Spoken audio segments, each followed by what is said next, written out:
பல் வலி இருந்தால் தான் பல் சொத்தை இருக்குன்னு நினைக்கிற ஆளா நீங்கள்? அது ஒரு பெரிய டென்டல் மித்துங்க. எல்லா பல் சொத்தையும் வலியோட இருக்காது. பல் சொத்தையோட லாஸ்ட் ஸ்டேஜ் தான் வலி. வலி இருக்குது அப்படின்னு நீங்கள் வரும்போது அந்த பல் சொத்தை காப்பாற்றக்கூடிய நிலைமையை தாண்டி போயிருக்கும். ஆனால் நீங்கள் வீட்டில் இருந்தே ஏர்லி ஸ்டேஜஸ்லேயே இந்த பல் சொத்தையை கண்டுபிடிக்க முடியும். அதுக்கான 5 ஸ்டேஜஸ் இருக்குது. அந்த 5 ஸ்டேஜஸை ஒன்று நான் இப்போ சொல்கிறேன். அதில் ஏதாவது ஒரு ஸ்டேஜில் நீங்கள் இருந்தீங்கன்னு உங்களுக்கு தோணுச்சுன்னா உடனே உங்கள் டென்டிஸ்ட்டை பாருங்கள். அதுக்கு முன்னாடி நீங்கள் பல் சொத்தை எப்படி வருதுன்றதை தெரிஞ்சுக்கணும். பல் சொத்தைனா டென்டல் கேரிஸ். அந்த டென்டல் கேரிஸ் எப்போவுமே பாக்டீரியா அந்த டீத்துக்கு மேலே போய் அக்குமுலேட் ஆகி மல்டிப்ளை ஆகி அந்த டீத்தை கொஞ்சம் கொஞ்சமாக அரிக்கும் போது வரது தான் டென்டல் கேரிஸ். ஸோ இந்த பல் சொத்தை 5 ஸ்டேஜ்க்கு அப்புறம் தான் லேட்டஸ்ட் ஸ்டேஜில் தான் பெயினாக வரும்.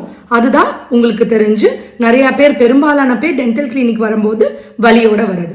பட் அப்படி வரக்கூடாது அப்படின்றதுக்கு தான் நான் இந்த 5 ஸ்டேஜஸையும் சொல்ல போகிறேன். So stage 1, white R brown spots on the teeth. அதாவது என்னன்னா ப்ரௌனாவோ வெள்ளையாவோ, அதாவது ப்ரௌன் ஆர் ஒயிட்ல டாட்டோ அந்த டீத் மேலேயோ இல்லை கோடா அந்த டீத் மேலேயோ இருக்கிறத பார்த்தீங்கன்னா அதுவும் டென்டல் கேரிஸ் தான். நீங்கள் high time it's go check your dentist. And second வந்து பார்த்தீங்கன்னா ஹாட்டாவோ கோல்டாவோ இல்லை ஸ்வீட்டாவோ சாப்பிடும்போது ஷார்ப் சென்சிட்டிவிட்டி அந்த டீத் கிட்ட மட்டும் இருக்கு, ரொம்ப நேரமாக இருக்கு அப்படின்னா அதுவும் டென்டல் கேரிஸ்க்கான ஒரு அறிகுறி தான். மூணாவது எல்லாரும் சொல்லிட்டு வர்றது சாப்பாடு போய் ஸ்டக் ஆகுது அப்படின்னு சொல்லிட்டு. எஸ், சாப்பாடு போய் ஸ்டக் ஆச்சுனாலும் அது வந்து டென்டல் கேரிஸ்க்கான ஹை டைம்னு அர்த்தம். ஸோ ஒரு சாப்பாடு துகள் அந்த இடத்துல போய் மாற்ற அளவுக்கு அந்த சொத்தை ஆழமாக போயிருக்கு அப்படின்னு அர்த்தம். ஸோ 4வது ஸ்டேஜ் வந்து பார்த்தீங்கன்னா பேட் பிரெத். ஸோ இது பேட் பிரெத் ஏன் வருதுன்னா சாப்பாடு துகள் போய் அங்கே மாட்டிகிட்டே இருக்கு, வெளியில் அதனால வர முடியல, மவுத் வாஷ் பண்ணினாலும் வெளியில் வரல, ப்ரஷ் பண்ணுறதுனாலையும் அதால் வெளியில் வர முடியல, அண்ட் அது மேலே ஜெர்ம்ஸ் போய் உட்காந்து அது அக்குமுலேட் ஆகும்போது அந்த இடமே வந்து இன்ஃபெக்ஷியஸாக ஆகும்போது பேட் பிரெத் வரும். பேட் பிரெத்ன்றது உங்கள் டீத்து நீட்டாக இருக்குது, பட் அந்த ஒரு சொத்த பல்லுனால கூட வாய் துர்நாற்றம்ன்றது ரொம்ப ரொம்ப ரொம்ப காமன். அந்த பல்லை சரி பண்ணிட்டா வாய் துர்நாற்றம் சில பேருக்கு சரியாகவே போயிடும். 5வது ஸ்டேஜ் தான் பெயின்.